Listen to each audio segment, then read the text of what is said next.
we are thrilled to have here in studio once again the very first in-studio guest in the history of this program, Chris Brockman. We were 0 days old when this man first stopped by in that October in 2014, and now he is here on a very busy day in the middle of an incredible stretch. Just 1 week after the finale of an incredible television show, Better Call Saul, the writer and director and co-creator of that show, as well as the creator of Breaking Bad, Vince Gilligan, here on the program. Good to see you here, Vince. Great to see you, Rich. Yes, I agree. Round of applause for sure. Let's get into it here. How did you find the finale? The reaction to your work, Vince, is what? It seems, anecdotally, it seems really good. I never looked that stuff up. It's sort of like a rabbit hole you would disappear down. Right. I feel like, but I hear people seem to like it, so I'm very happy about that. Well, as you might imagine, people have opinions. Our opinion here is I thought it was fantastic, and I'm not just saying that because you're sitting here. I said it with you outside of the room as well. Thank you. How long did you and Peter Gould and the rest of your staff and the rest of your team and the rest of your co-creator, Peter Gould, and how long in advance did you know about the finale that you mapped it out? How long ago was it? We were lucky. We had about 13 months in the writer's room. Right. I think is what it was. We had the longest time we've ever had. Maybe it was more. Partly because of COVID, partly because it takes us forever to figure this stuff out.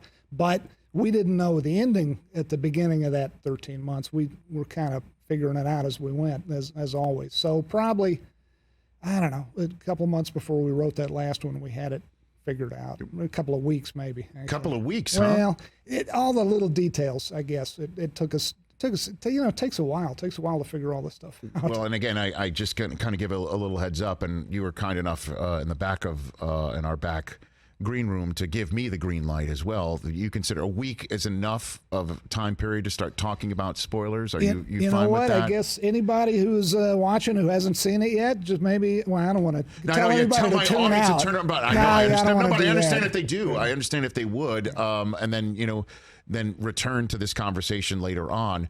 Because I just thought the ending was perfect. Because there's ways that either A, he would completely get away with it, or B, he would wind up like Walter White, spoiler alert, dead on a floor. Right.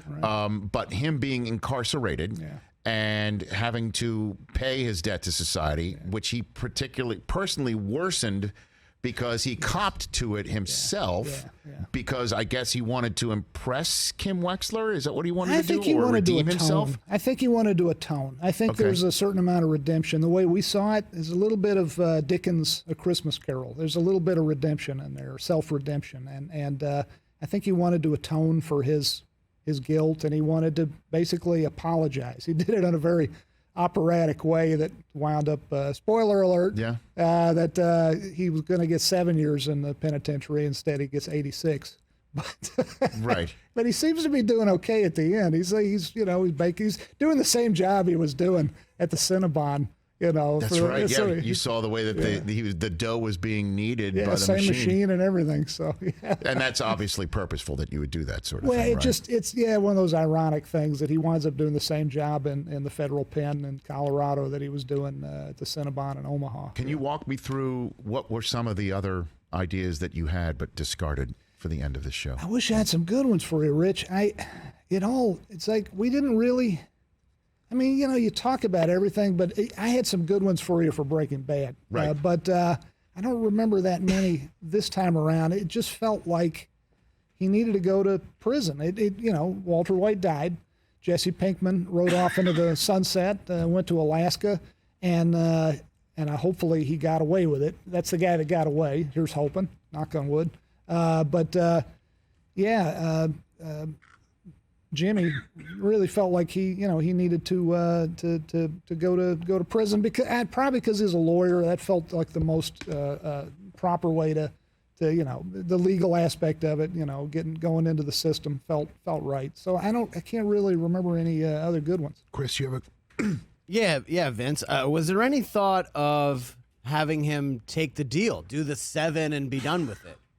You know what? It actually felt better. That was kind of such a fun scene of him in front of the FBI and negotiating. And hey, I got this. Yeah. Wait a minute, I want the ice cream. Yeah. Was there any thought of that being the end? No, because we wanted to prove he could do it. We really wanted to prove he was the best lawyer, and was able to basically, win in with this amazing bunch of legal talent, arrayed against him. He was nonetheless able to pull this off. So once we proved to the audience, and he proved himself, he could beat all these other guys, these heavy hitters at their own legal game.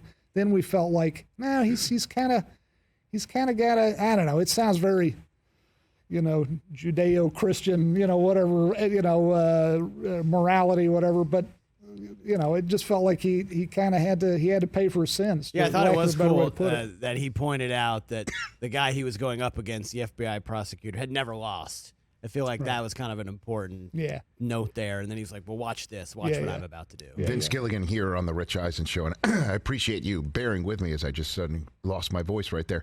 Right here on the Rich Eisen Show. So you didn't consider killing him off? You didn't? That wasn't an idea that you had? That you just thought?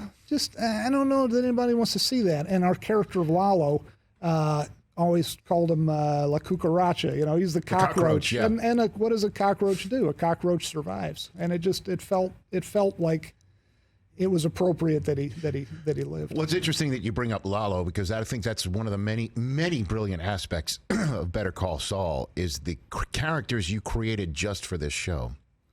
And Lalo Salamanca is one of the... I mean, that he was just Tony Dalton, the actor, right? Tony Dalton. He was just remarkable. And obviously Kim Wexler, that you created Kim. And then one of the aspects about Better Call Saul that I was wondering how you would finish it up was, did she exist during the Breaking Bad era? Like, was she on the planet? Did she exist? Yeah. And she did. She absolutely did. Yeah. And I thought that was, why did you choose those paths for the Kim Wexler character? We didn't want to kill her off either. We love Rhea Seehorn. She is just the sweetest, funniest, just most charming person in real life. She's such a wonderful actor, and she's just fantastic. It would have, and it was funny. Peter and I would get questions for years on end. Yes. You're not gonna. Oh man, you're not going to kill off Kim. You're not going to kill her off. And we'd go, well, you just have to watch. And we had no intention ever of killing her off. Well, you had to leave it open-ended, right? Yeah. But it's, and you don't want to ruin anything for people. So we were a little bit, we were coy to the point of being a little bit, a little bit sadistic maybe. Well, you see, it was just, for those who know Breaking Bad, and obviously that's most everyone that's watching Better Call Saul, you're wondering how somebody who is so sweet on Kim Wexler and is somebody whose moral compass always was found deep within the garbage, in his world, because of the way he felt about her and the way she kind of, before she started, I guess, acting in with him, that how that guy could be Saul Goodman watching Breaking Bad. Yeah. But as it turns out, I mean, it kind of, tore him apart in a way where he might have just thrown himself into the dark side completely. Is that a fair way of looking at it? Very fair, very astute way of looking at it.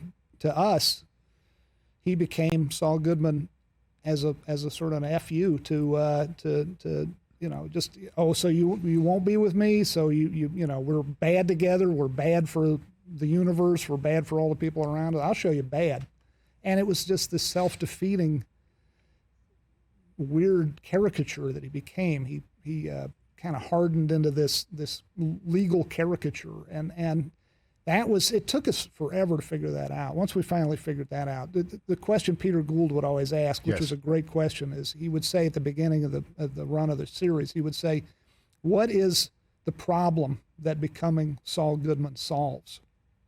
And it was a twofold answer, I guess. It was, if you build this armor around you, if you're this legal caricature, I keep calling them, then you don't feel anymore. You're not worried about things. You're happy-go-lucky, and nothing really matters. So it's kind of an armor, and it's also kind of a screw you to the world. And when we realized that, we realized that we don't want to see this guy end like this. We want to see him redeem himself, and that's where the ending comes from, really. Yeah, and then why shoot the current day in black and white? Why'd you make that decision? We wanted something that we love black and white. Peter used to teach, was a film professor at USC Film School, yes. and I'm a film geek. We're both film geeks, and we both love old film noirs. So black and white just looks good to us. Maybe not everybody, but we're old school and we love it. And also, it was a way of quickly differentiating the past from the present. The past was in color, Jimmy, and then he becomes Saul Goodman, and then the present is Gene Takovic, the character that he becomes, the guy that works in Omaha at the Cinnabon. Right, yeah. and just becomes a guy who slips back into who he was, slipping Jimmy one more time. Exactly. He gets right back into that. Yeah. Why did he get back in? Like, what I guess is the reason why, because Kim rejected him on his birthday when he calls him from the payphone? Like, why do you think He's very self-destructive. I think it's a lot of that, is what you just said. And he's just got this itch that he just can't scratch. He just, and by the way, nothing wrong with working at a Cinnabon in real life. But for all the folks, I know you're not saying it. I'm saying to all the folks who are like, hey, why does my job suck so bad? We're not saying it does. Right. It's not, it doesn't. But he's just this guy who really, what was the old expression in Heat? The juice is worth the squeeze. Right. He was in it for the juice, I guess. He was in it for the high he got from scamming. And also, at that last bit there, he's just angry at the world. He's angry at himself. He's angry at her. I think ultimately he's angry at himself, and he's becomes very self-destructive. It's like he's trying to get caught in that second to last episode, I think. I guess and it's interesting how he's trying to get caught, and then he gets caught breaking into a man's house who has cancer. Yeah. And the line he says to one of his accomplices who refused to do that job because the guy had cancer, he goes, what, an a-hole? Yeah. A guy with cancer can't be an a-hole. Yeah. And for all the Breaking Bad fans, it's just like, what a line. That basically his history with Walter White causes him to have such an animus against this poor guy. Yeah. And that's what causes him to get caught. Yeah. I mean, how do you think about that? I know that's a grand question just as like, how do you think about that? How did you come up with that God sort of bless stuff, you for man? Absolutely. I love that you dug we're into it. I know, I love it, and I appreciate it, guys. And it's just it's not the most interesting answer, but the truest answer is it just takes it takes a village. I mean, I didn't think all this stuff by myself. I half the time I'm in the room and everybody else is saying, what if this, what if that? And I'm like, yeah, and I'm a beat behind. But it's a group effort, and it takes a whole bunch of us, and it takes a lot of time. It took months and months. Luckily, Sony and AMC gave us that time, our studio and our network, and they allowed us. Because, back when I worked on network TV, it was great. I got to work on the X-Files for 7 years. I loved that job. Mm-hmm. But you were running for your life. It's like, it's like on I Love Lucy and Lucy and Ethel with the chocolates. Yeah. And it's just you're just putting out the best you can put out in that very finite time period. This was so luxurious, having all this time to, and then you just game it out. You say, what if we do this? And you think about it, and you think about it. And then you say 2 days later, you say, no, that's not going to work because of this. And you're trying to be a chess player. You're trying to game it out 12, 20 moves in advance. Trouble for me is I'm not much of a chess player. But were you ever told by anybody, again, you've had such an amazing amount of success, maybe not, by anyone at AMC, because the burn was really slow in the very beginning of your series, where I honestly thought it was going to be like a whole bunch of Breaking Bad people right off the bat. It was its own narrative. It was its own show, which is terrific, and it was great. And you had us at hello, and you kept us all the way through all those years. But did you ever get anybody saying, where's the Breaking Bad in this thing? Did that ever come across your... These guys have been great to work for. I got to say, I'm not just saying it because, that's what you do on TV, but they really... We're a great bunch of guys. They really didn't push us, and I've been pushed before in the past on shows, and it's a better feeling when they let you, they let you do your thing. And then the flip side of that is you can't complain afterward when it doesn't work. Like, well, they let us do what we wanted. So then, why did you do it that way? it just felt right. It just felt like the way to go. And it, and I think a lot of people did tune out. Again, anecdotally, I'm sure I hear a lot of people saying, it was too slow. It started off too slow. And I think you just nailed it. What it was there wasn't enough Breaking Bad in it from the get-go. And we didn't sit down and write out a show Bible and say, here's what we're not going to do. We're not going to have Breaking Bad in there. We're going to make it slow. It's more organic than that. You just sort of sit down and you say, who is this guy right now? He's this hard-charging young wannabe. I mean, he's a lawyer, but he wants to have success. He's scrappy. He's an underdog. You just sort of, the story takes you where it takes you, and the chips fall where they may. And in this case, luckily, nobody pushed us that hard at AMC or Sony to make it go faster. Is it true the first original idea was half-hour comedy, not an hour? Yeah, long? We did. We talked about. Really? There was a show. I'm getting the name wrong. What was it? Dr. Katz. There was an animated. Sure. It was a really funny show.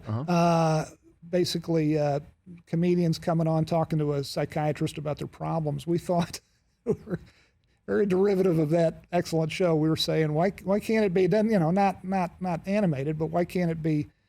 People walk into Saul Goodman's iconic office, and we could get a bunch of comics. We could get all these great folks coming in with their legal issue, and we literally talked about that for a week or two, Peter and I. Really? Yeah, we did. Because we sold this thing. This is like people out there, scrapping, trying to get a show sold. They're like, right. God, I hate this story. They're thinking, watching this, but I don't blame them. But it was when Breaking Bad ended, we were lucky. We could write our own ticket, particularly if what we wanted to do next had to do with that world. And we said, yeah, let's do Better Call Saul. And everybody said, great. And then Peter and I, once we signed on the dotted line, we thought, oh, man, what are we doing now? What is this show? Well, I remember, you were kind of up to Vince Gilligan here on the Rich Eisen Show, our first in-studio guest when we first turned the lights on in the studio. And you had just come, Chris, right? Didn't you say you had just come from the writer's room, right?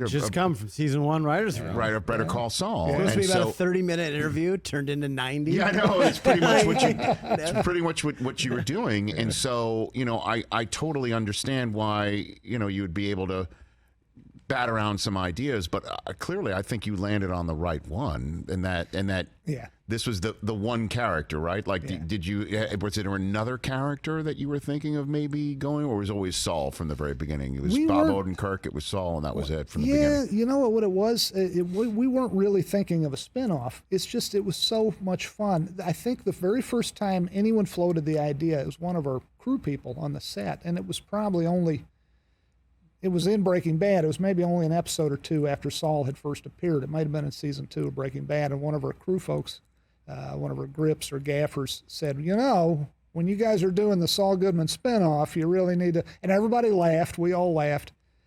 But the joke it's kind of planted a seed in our heads, and we thought, that would be fun to do a spinoff. We weren't really thinking. It wasn't this logistical kind of, gee, what we need to do next is spin somebody off. Who do we pick? It kind of naturally grew from wanting to keep the crew together, thinking Bob's character is just fun to write. He just plain fun, and it really kind of sprung from that kind of a, very relaxed and nobody was thinking that far ahead. It was that disorganized a beginning. Really. Well, I mean, two things leap to mind. Number one, because that allows you to have as many characters from the Breaking Bad world if you said it when you said it, which is behind the back story leading up to the Breaking Bad world, and then have some black and white about what happens to him now that he is on the run under a new identity. Just brilliant that you could do that. And then number two is Bryan Cranston came on the show a few years ago to promote his book, A Life in Parts. Yeah. And we talked to him about the character Tim Watley, who he played, the dentist on Seinfeld, and the scene where he took a hit of the laughing gas himself before administering it to Jerry. Right. And that was an ad lib that he did, suggested to him by a member of the crew, similar to what you just said. Wow. Yes, he told that story. Like the lighting guy or something. Yeah. So somebody suggests, what would be funny is you're the dentist, you take a hit of it yourself. And he's like, okay, I'll do that. Yeah. And then he said he did that, and the whole crew broke up. And then he looked at the lighting guy, and the lighter guy goes, like, hey. And he used a phrase that we use here all the time: best idea wins. Oh yeah. He uses that. We use that phrase all the time. Yeah. It's amazing that's how Better Call Saul first got planted in your brain. It is. And by the way, the funniest line we ever had on Breaking Bad came from one of our grips. Which is what? To me, my favorite. Okay. Everyone's got a favorite, but it was an episode called 4 Days Out. It was Walt and Jesse are cooked did this marathon cook in their RV, and now the battery's dead in their RV. They're 30 miles from nowhere. They're dying. They're dehydrating. They've run out of water. Yes. And Jesse says, "Come on, you're a scientist. You got to figure this out. We got these spare parts. You could build a dune buggy, or you could build a robot, or," and Walt says, I forget some of the dialogue, but Walt winds up saying, "You gave me the idea, and in the original script, you gave me the idea. We're going to build a battery, and we're going to." And one of our and we had finished the day. We had wrapped for the day. Oh boy! And one of the grips said, it would be funny if you said, "You gave me the idea yourself." And Jesse goes, "A robot?" And it made everybody laugh on the set. And talk about a group effort. Not only did this wonderful crewman come up with this line, but Michelle McLaren, our director of that episode, looked around and said, "We got to get that." Turn the machines back on. Literally. Kind of fibbed, flat out lied to our producer. Said, we had an issue. We had a hair in the gate. Luckily, back then we were shooting film. You could get away with that. We had a hair in the gate. No, they're on to you now. Great, but we got a hair in the gate. Oh crap, we got to do that last one. And he did the line. It's in the episode. My personal favorite line in the whole series. Best idea wins. Yeah. And it's Cranston said that. I'll never forget that line. And that's the way it should be. And it's not always that way. I mean, not every show is that way. Sometimes it's kind of rigid, and sometimes showrunner says, "Nah, it's got to be my way." And I always think, poor you. That's you are missing out on so much greatness by not listening to your crew, to the people around you. They're full of great ideas, and best ideas should always win, I think. Vince Gilligan, you wrote and directed the second to last episode, and Peter Gould wrote and directed the final episode. Yeah, Peter did a wonderful job. How did you guys divide that? I mean, this is both your baby here. How'd you guys come up with that? Talk about collaboration. I mean, well, that was a no-brainer to me. Peter is so wonderfully collaborative, and Peter said, how do you want to do this? And I said, Peter, you got to write and direct the last one. And because the show, it was our baby. It is our baby. It's all of our baby, not just Peter and myself, but Peter and I were the co-creators, and Peter. And the whole plan always was we would get it up and running together and after the first season I'd go off and do other stuff. And I loved the show so much. I had so much fun doing it that selfishly I stuck around a little longer than I originally intended to. And Peter was very supportive of that. But somewhere around season 3 or season 4, I left to go to do other stuff. And then Peter was very welcoming when I came back the final season, but it was only right. Short answer is it only felt right to me that Peter write and direct the last one, and he killed it. He did a great job. Well, you killed it as well because it is a scene that I think Rhea Seehorn should win the Emmy for on its own. Yeah. The Kim Wexler character, after we were talking about it before the show, I mean, she kept it together the entirety of the series. Yeah. Where all of the bad stuff she did, she just pushed down in her psyche. Yeah. And now she had just flown back to Albuquerque to go and cop to the crime, if you will, or being present for the death of Hamlin, right? Yeah. Howard Hamlin. And she just revealed to the widow of Howard Hamlin how he died. And she's now on the tram back to her plane to go home. And I don't even know what to say. She's something. No, Ray is something. She's something else. I was looking forward to that scene for a long time. And we did that on a real moving bus. I say that because for folks who know you know, how movies and TV shows are made now. You can fake anything, and typically, scene like that, you'd just have you'd have a bus, or you'd have a bus cut in half or whatever, and then you'd have green screen outside the windows. But that was the real, you know, it's like they got like a fleet of these buses. The odds of you riding on one of these are actually not, you know, are actually pretty good if you actually go to Albuquerque and rent a car there at the airport. And we just drove around in a big circle all night. And is that right? Yeah, how many takes? Actually, when I say all night, that part's a little bit of an exaggeration. We didn't do it that long. We did 2 takes. I can imagine like how a human being can't conjure that up, no matter how great of an actress she is. And she is like, I truly believe it. Like, give her the statue based off of that. I think so too. That's my wife, by the way, the hand that comes in to Is that right? Yeah, that's Holly. Wow. She's you see her a little earlier in the scene, you see her sitting next to Ray. But it was, we did 1 take and it was perfect. And then me being me, I'm neurotic. I'm thinking, how do you go up to an actress and one say, more for safety? Come on. I know. Come on, Vince. I'm a jerk. Are you serious? Yeah. What did she say to you? Actually, she was, I think it was okay. And I know it was bad, but I think it was okay because she knew. I said, you got it. We got it. I'm greedy and I'm anxiety ridden, and it's just me. Could we do one more just to have 2? You never know. And I think it was okay because she knew in her heart she already had it. And I think we did use take 2 for what it's worth. Is that right? That's the set. Wow. Yeah. Because again, the way she did it, and again, we're back here on our terrestrial radio outfit talking to Vince Gilligan about the scene where Rhea Seehorn is finally realizing what Kim Wexler. I mean, talk about, she was just wound tight. Even her hair was wound tight. You know, her hairstyle all those years just wound tight, and that tight ponytail. You know, and so here she is now letting it all out. Yeah.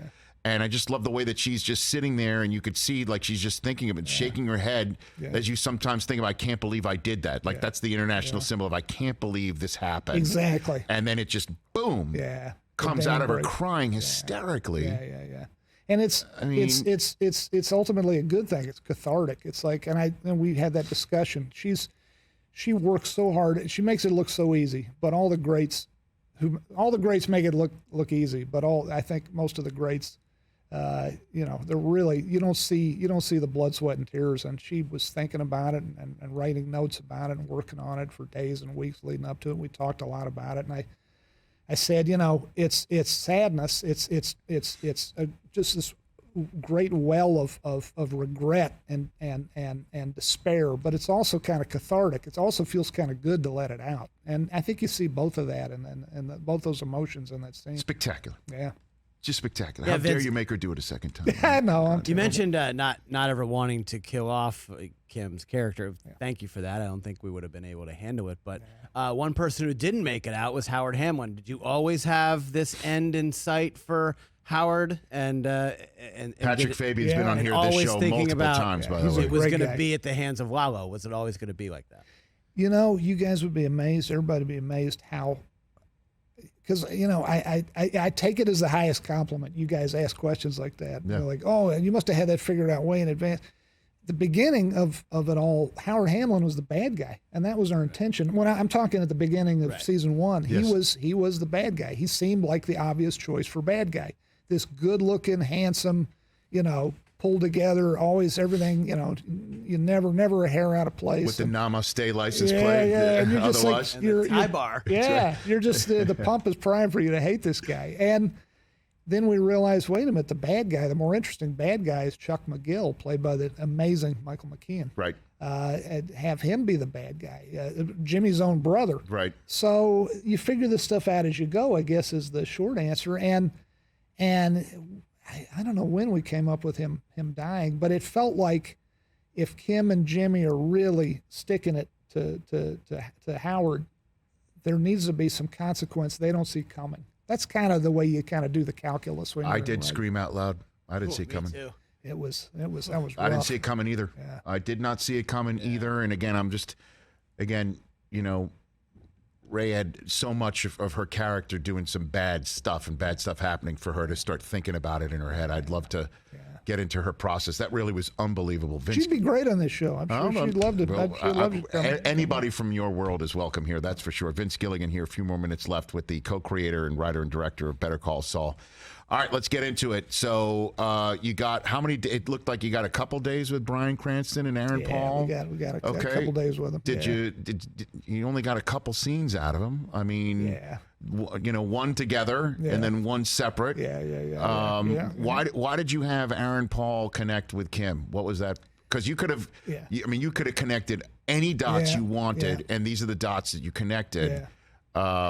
So what do you got for me on that front? I don't have a great answer other than it just felt good. It just felt right. And I just love those two. And both of those characters on their individual shows, Breaking Bad and Better Call Saul, they were characters we didn't realize when we hired them, both respectively for both shows.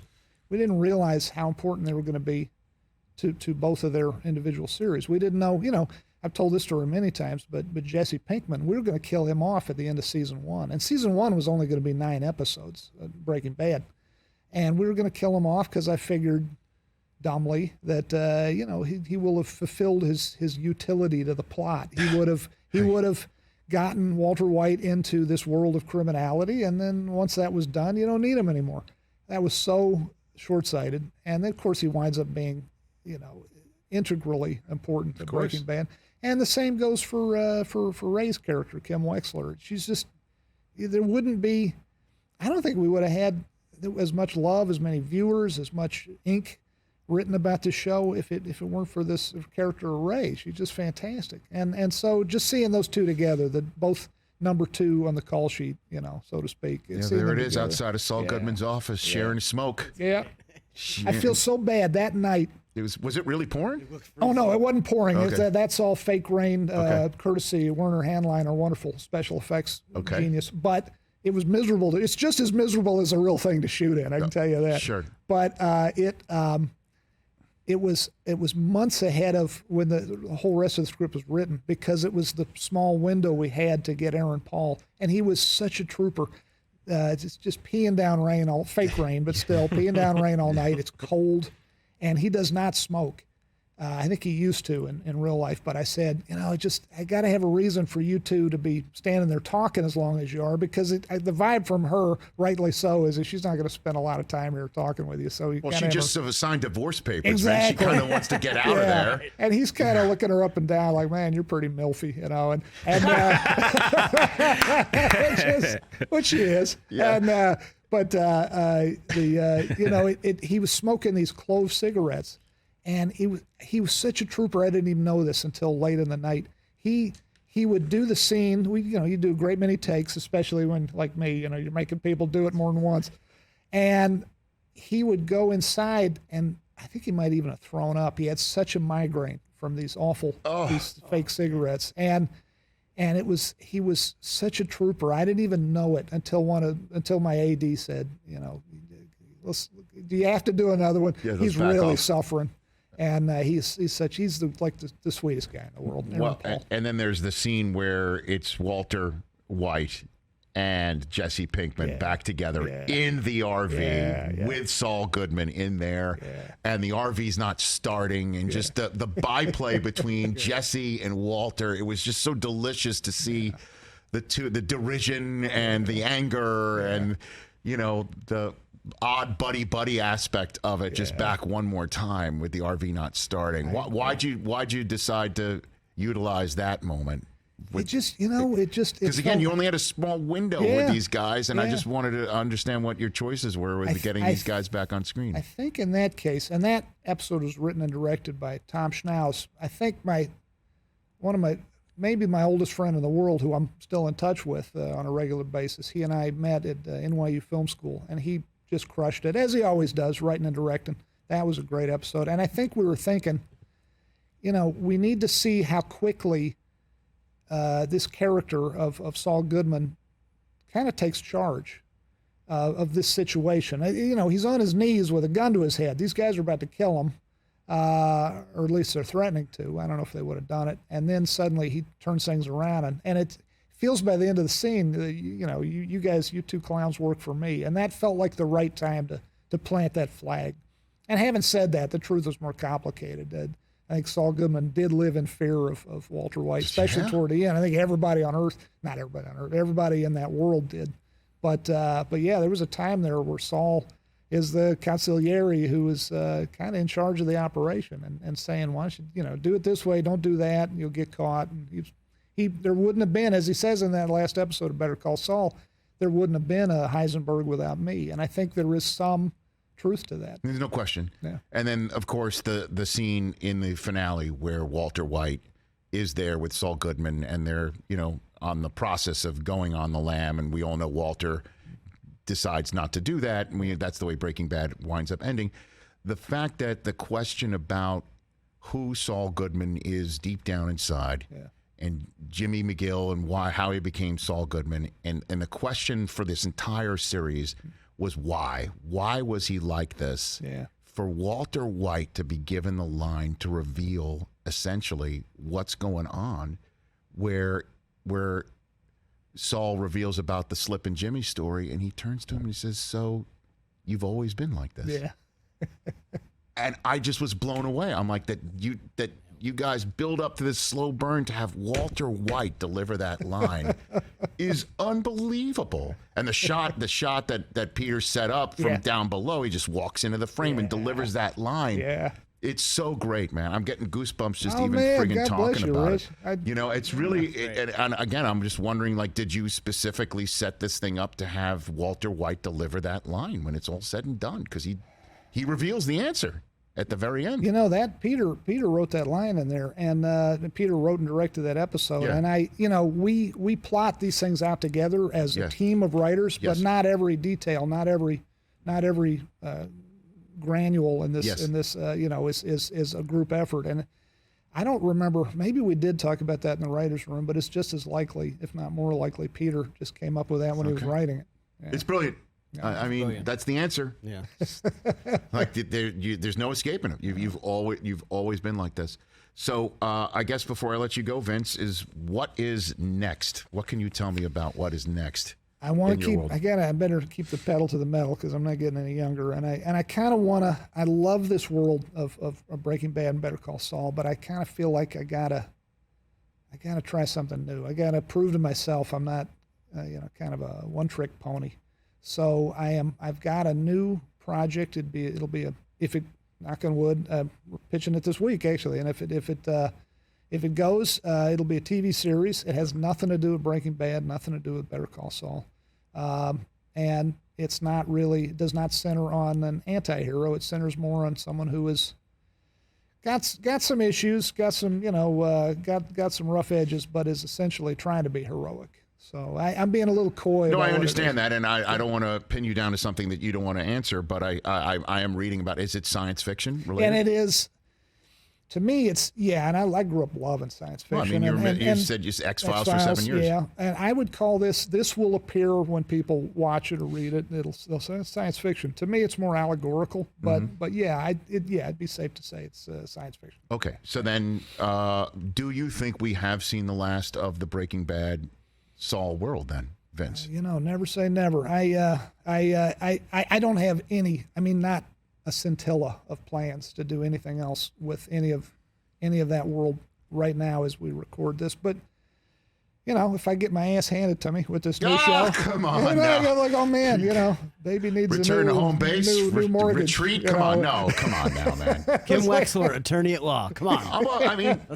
I mean, she is. Florida. She's doing all the stuff down there now. Yeah. Like we can do this. I mean, her bar license is not expired. That's the way she's going to be. I guess going to visit Jimmy for she once. Outback Steakhouses. I mean, come on. Yeah, no, she's hanging out at the Better Call Saul meets Raising Arizona. We pop him out of prison. I don't know. I mean, we got such a embarrassment of riches when it comes to these characters. I mean, Mike Ehrmantraut, Gustavo Fring. It'd be interesting to see more what was happening with Lalo before, I mean, but having said that, I don't know. Mike prequel, a Lalo prequel. There's Lalo. so many more seasons we could do. I think you would have. I think you would have every fan that you have, and there are many of them. Lalo. That's Cartel World. I think you would be all in on that. I mean, if Lalo leading up because you're opening up the. Here I am. I'm pitching you now. I mean, the Salamanca world, obviously the Fring world. You can go in any direction that you want right there. You could. By the way, amazing. he'd be great in his show. He's so charming. He's such a great. Tony Dalton is such a good guy. My gosh. And he is that just, smile has got all sorts of evil to it. You know, I'm sure it might be warm in real life, but when when Lalo showed those pearly whites, it was bad news usually for somebody. So he was so smart and so confident the way Tony was, the way he played Lalo.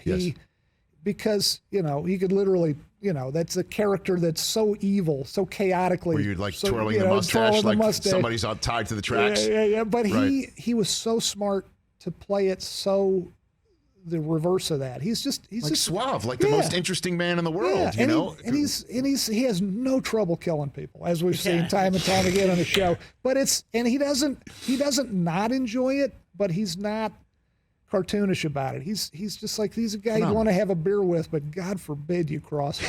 You better pick up the tab. Yeah. You better don't stiff him with the tab. Yeah. I don't know. I mean, I feel like I could keep on asking you questions I know, me forever. too. I have so many questions. Like, just one lastly. So the only color in the black and white world was at the end with the flame. Like, obviously that's intentional, but what does that signify to you? Like, what was the kind of the meaning behind that? To me, and we had a little color in the episode before when he's looking at himself in the you see he was looking at the laptop screen. Carol Burnett, by the way, we could talk another hour about Carol Burnett. I didn't even bring her up. Yeah, but she's the best. But to me, that's a good catch. The little bit of color in the end of the cigarette at the very last episode. To me, that's hope.